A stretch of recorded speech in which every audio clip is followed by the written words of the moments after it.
Thank you, Mr Speaker. Can I join with the Prime Minister in her comments about Sir David? She spoke for the whole House when she made those comments, and I know how deeply his loss was felt on the opposite benches, and we extend our best wishes across at this important time.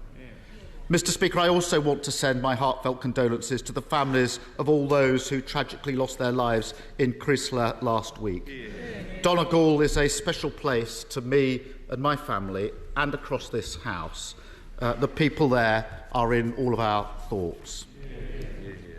Mr Speaker, this morning the Business Secretary toured the TV studios arguing that the turmoil in the markets has nothing to do with her budget. Does the Prime Minister agree with him?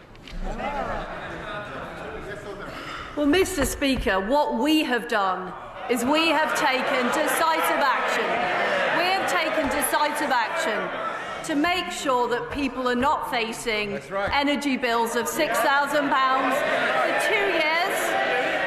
And I think we remember the opposition is only talking about 6 months. We've also taken decisive action to make sure that we are not facing the highest taxes for 70 years in the face of a global economic slowdown. And what we're making sure is that we protect our economy at this very difficult time internationally. And as a result of our action, Mr Speaker, and this has been independently corroborated, we will see higher growth and lower inflation. Mr Speaker, avoiding the question, ducking responsibility, lost in denial. No wonder investors have no confidence in her government. And this is why it matters. A few weeks ago, Zach and Rebecca from Wolverhampton were all set to buy their first home. Then the government's borrowing spree sent interest rates spiralling and their mortgage offer was withdrawn. I met them last week. They're back to square one, unable to buy, devastated, sick to the back teeth with excuses and blame shifting. Does the Prime Minister understand why Zach and Rebecca are completely furious with her? Mr Speaker, the fact is that when I came into office, people were facing energy bills of up to £6,000 a year.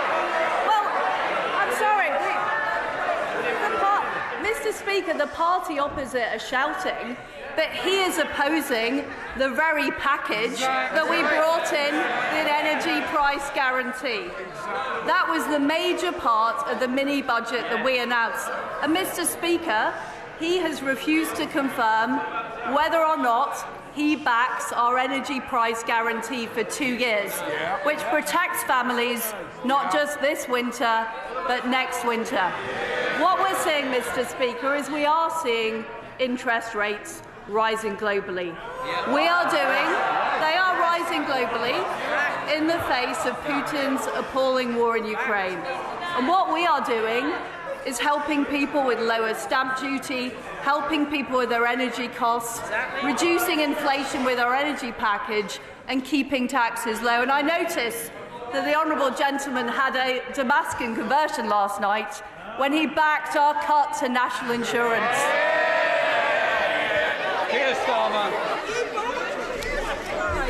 Mr Speaker, the economy is in turmoil. People are really worried. This is really not the time to descend into absolutely nonsense attacks about last night. There's no point trying to hide it. Everyone can see what has happened. The Tories went on a borrowing spree, sending mortgage rates through the roof. They are skyrocketing by £500 a month. And for nearly 2 million homeowners, their fixed-rate deals are coming to an end next year. They're worried sick, and everybody in this House knows it. They won't forgive. They won't forget, and nor should they.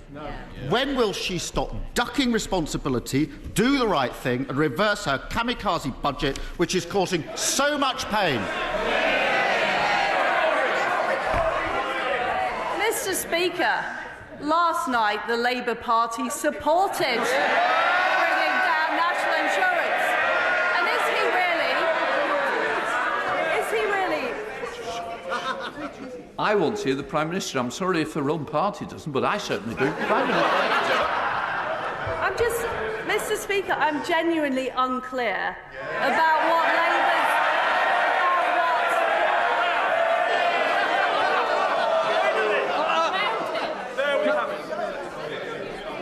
I think we don't want an early bath at this stage. Rugby World Cup's coming. Don't start it too soon. Just let's hear the questions and certainly the answers, Prime Minister. Mr. Speaker, I'm genuinely unclear as to what the Labour Party's policy is on our energy price guarantee. It was the biggest part of our mini-budget. Are the opposition saying they want to reverse it and they want to see people facing energy bills of £6,000? Is that what he's saying? Here's Starmer.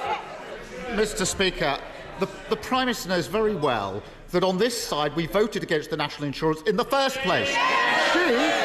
She voted for it. So who's doing the U-turn? Honestly.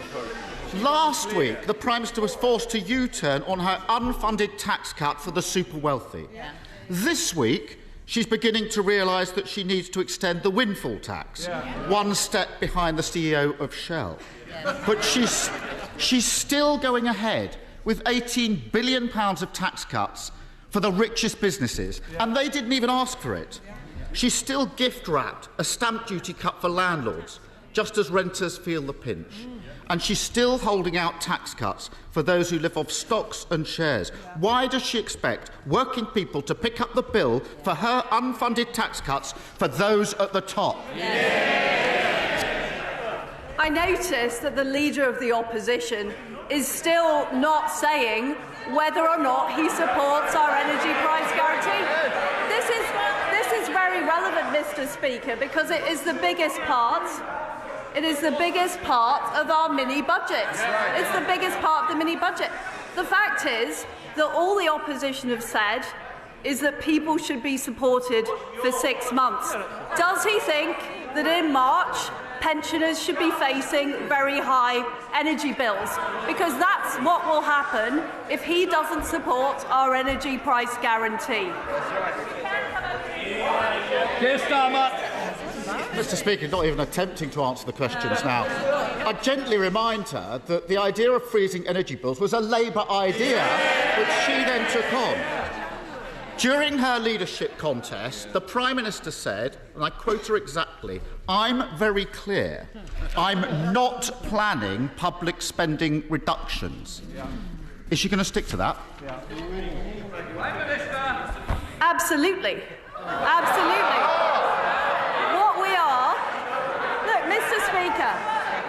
Mr. Speaker, we are spending almost £1 trillion of public spending. We were spending $700 billion back in 2010. What we will make sure is that over the medium term, the debt is falling. But we will do that not by cutting public spending, but by making sure we spend public money well. And the honourable gentleman talks about our spending, which he doesn't seem to support, on the energy price guarantee. But the reality is he can't criticise us on one hand for spending money, on the other hand claiming we're cutting public expenditure. Here's Starmer. They can cheer. I hope they listen very, very carefully to that last answer, because other people will listen very, very carefully to it. Who voted? Who voted for this? Who voted for this? Who voted for this? Not homeowners paying an extra $500 extra on their mortgages. Who voted this? Not working people paying for tax cuts to the largest companies. Who voted for this? Not even most of the MPs behind her, who know you can't pay for tax cuts on the never, never. Does she think the public will ever forgive the Conservative Party if they keep on defending this madness and go ahead with a kamikaze budget? Mr. Speaker, what our budget has delivered is security for families, for the next 2 winters. It's made sure that we're going to see higher economic growth, lower inflation and more opportunities. The way that we will get our country growing is through more jobs, more growth, more opportunities, not through higher taxes, higher spending and his friends in the union stopping hard-working people get to work. Cheryl Berry. Come on, Cheryl. Thank you, Mr. Speaker.